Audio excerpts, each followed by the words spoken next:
বাজে 5:15। আমরা যাচ্ছি কোথায় এখন? দীঘা।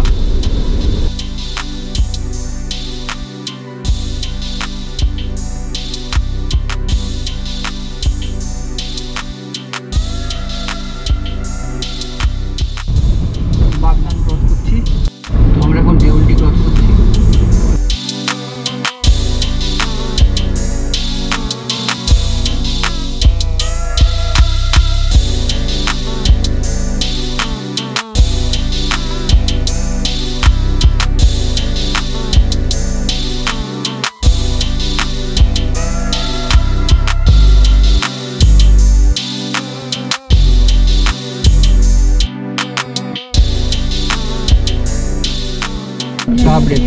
চাবড়ে সামনে দাঁড়িয়ে পড়ে একবার।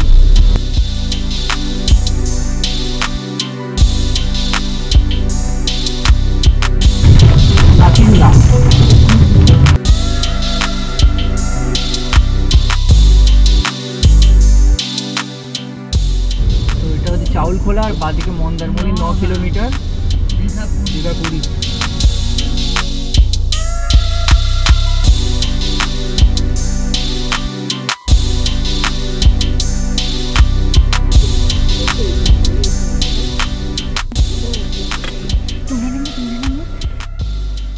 তো আমরা আলটিমেটলি এসে পৌঁছালাম দীঘা।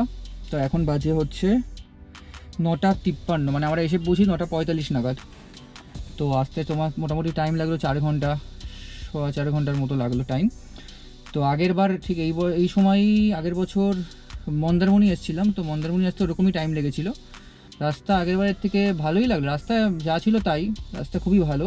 শুধু নন্দকুমারের পর দুটো প্যাচে একটুখানি ওই আর কি একটা ব্রিজের কাজ হচ্ছে বলে একটুখানি আছে সমস্যা রাস্তায়। তো সেটা বেশি কিছু না, বেশিক্ষণের জন্য না, 3-4 মিনিটের দুটো স্ট্রেচে।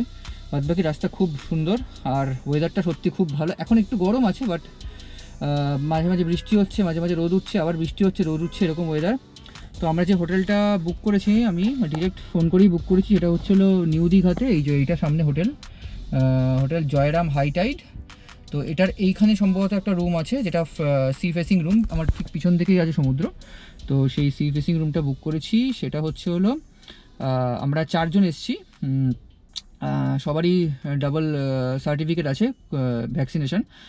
আর 4 জনের জন্য সেই সি ফেসিং রুম হলো 4,000 টাকা, মানে পার হেড পড়ছে 1,000 টাকা করে একদিনের থাকার। তো রুম রিভিউ দেখা যাক এবার গিয়ে। তো আমাদের চেক ইন হয়ে গেছে। কত রুম বললো? 402 না?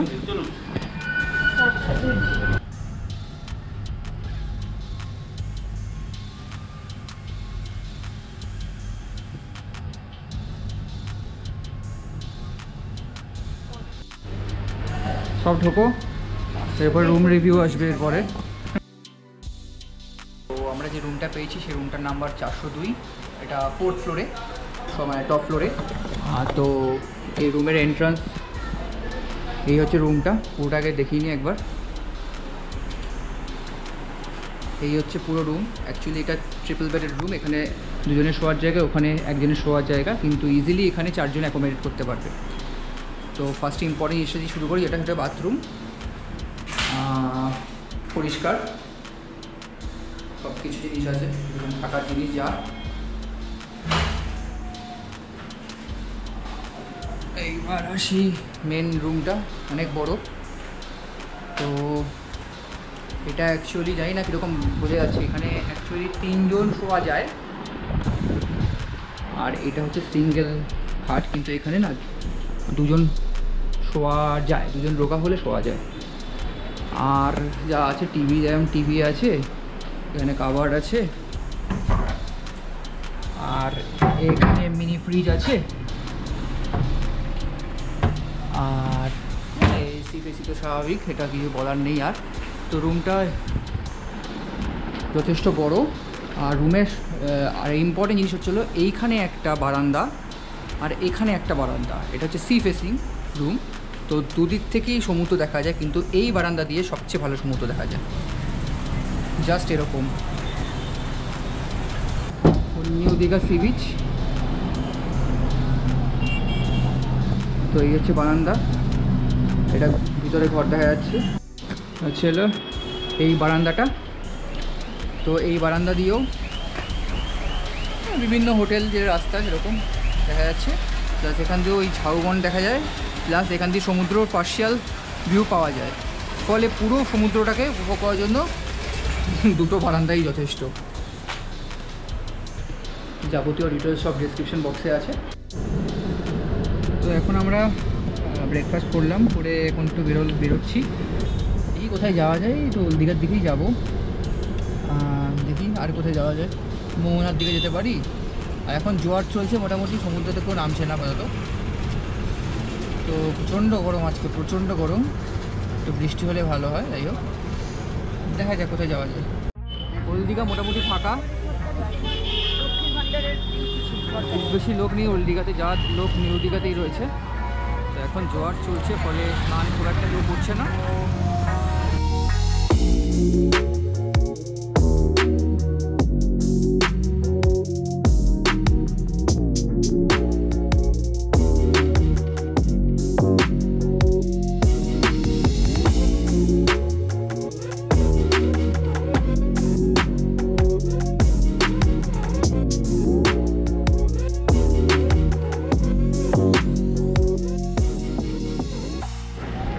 এখন দীঘা মোহনায় এসে পৌঁছালাম। প্রচণ্ড শুটকি মাছের গন্ধ, চারিদিকে মাছ আর মাছ। যারা মাছ খেতে ভালোবাসে তারা এখানে চলে আসবে।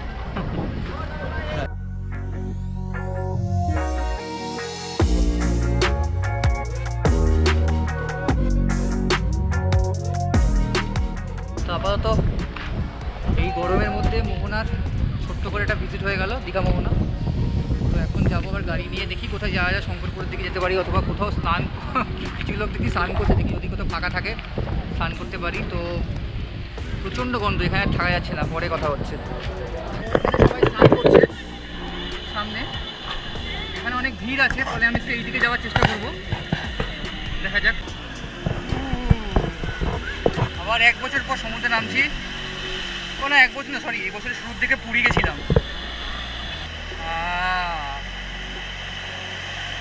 অনুভূতিটাই আলাদা, বলে বোঝানো যাবে না। মোটামুটি ফাঁকা জায়গা দেখেই আসলাম, কারণ ওই দিকটা খুবই ভিড়, অ্যাভয়েড করাই বেটার। এখানে মোটামুটি কেউ নেই, আর ওখানে গার্ডরা আছে। বেশি দূরে গেলেই বাঁশি বাজাচ্ছে, এটা উচিত বাজানো, বেশি দূরে যাওয়া উচিত না, এখন ওয়ার্নিং আছে তখন। যাই হোক, আমি আবার জামাটা ছেড়ে আসি। আরে দাঁড়াও, জামা এনেছো?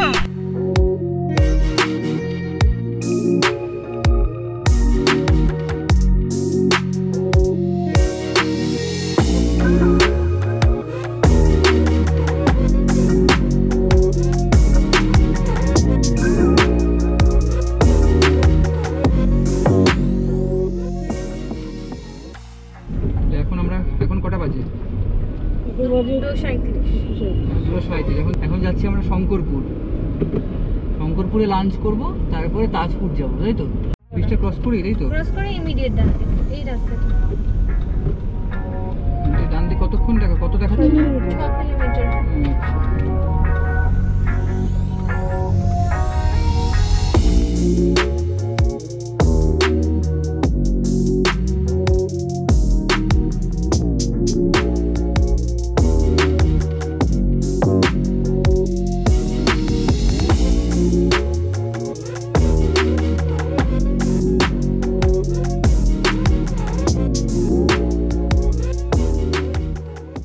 আলটিমেটলি শঙ্করপুর সি বিচে এসে পৌঁছালাম। প্রচণ্ড গরম, রোদ।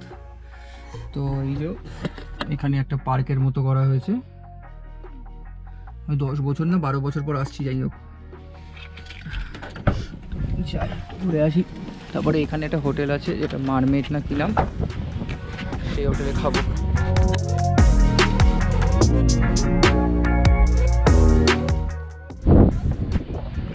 এখানে বিভিন্ন স্ট্রাকচার করা আছে, কচ্ছপ, ডলফিন, শার্ক, তিমি মাছ বাচ্চাদের জন্য।